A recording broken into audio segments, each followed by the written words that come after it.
that's one of the key drivers for why I wanted to become a mediator. I think, as I say, the flexibility around what can be offered at the end of a mediation is just far more suited to a lot of employment disputes that we tend to see day to day. And that's not to say that cases aren't appropriate for a court process, but mediation can offer solutions that a court process perhaps can't. And welcome to our short video series, Meet the Mediators. In this series, we're getting to know the people behind the role. For background, Mediator Locator is a national mediation service connecting clients, law firms and organisations with the right mediator.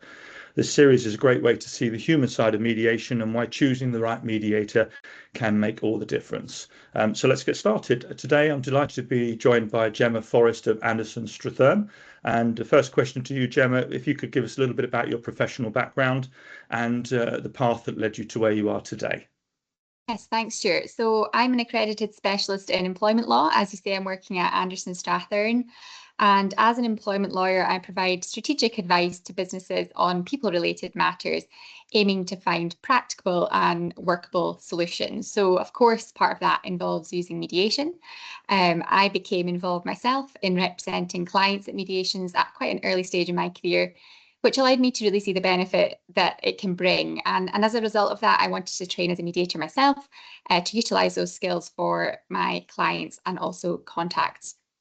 Brilliant. And you say that you saw mediation when you were advising and wanted to become a mediator. Was there a specific event or a particular case that sort of encouraged you to become a mediator, or was it just a general evolution?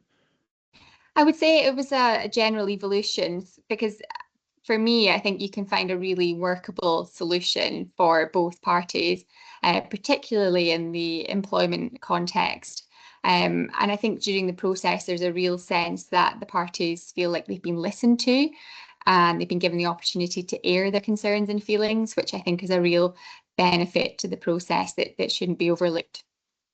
And what is it you particularly find most rewarding about mediation when you're acting as a mediator? I think just that really, people feel like they really have been listened to, and they're walking away with something that they've had control over, and that they think will work for them.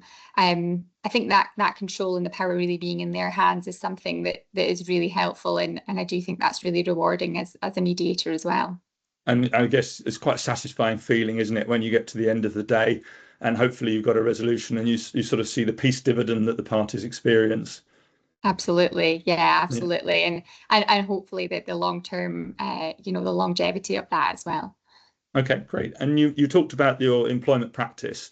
Is there any particular types of mediation within the context of employment that you specifically enjoy working on? Yeah, so I would say largely our employment disputes are the ones that I have the most experience in. I have the most experience in advising on those as well, and I can understand what might work from a sort of reality testing point of view.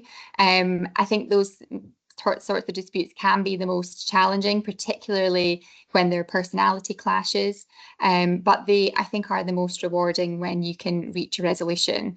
As I say, these can be challenging because they're not focused on money necessarily, and they can be harder to work through, but definitely reap the most rewards from those types of mediations.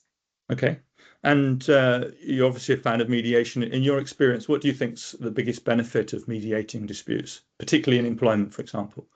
Yeah, I think I've touched on it, but really flexibility. The fact there's no rigid structure, I think is brilliant for parties, particularly employees, and them, as I say, having control over the types of solution that might work for them.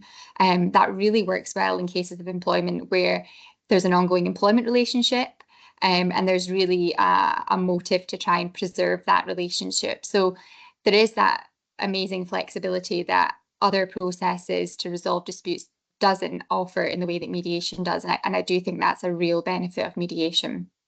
And I suppose, particularly in employment, where you've got ongoing relationships, the ability to preserve those relationships and operate in a confidential environment, do you see real value in that as well? Absolutely, yeah. That's one of the key drivers for why I wanted to become a mediator. I think, as I say, the flexibility around what can be offered at the end of a mediation is just far more suited to a lot of employment disputes that we tend to see day to day. And that's not to say that cases aren't appropriate for a court process, but mediation can offer solutions that a court process perhaps can't. Yeah. Okay. So that brings us to a conclusion. Thanks everybody for watching today's episode of Meet the Mediator. If you'd like to learn more about mediation or find the right mediator for your case, which could well be Jemma, please do get in touch at mediatorlocator.com. And until next time, thank you very much and goodbye.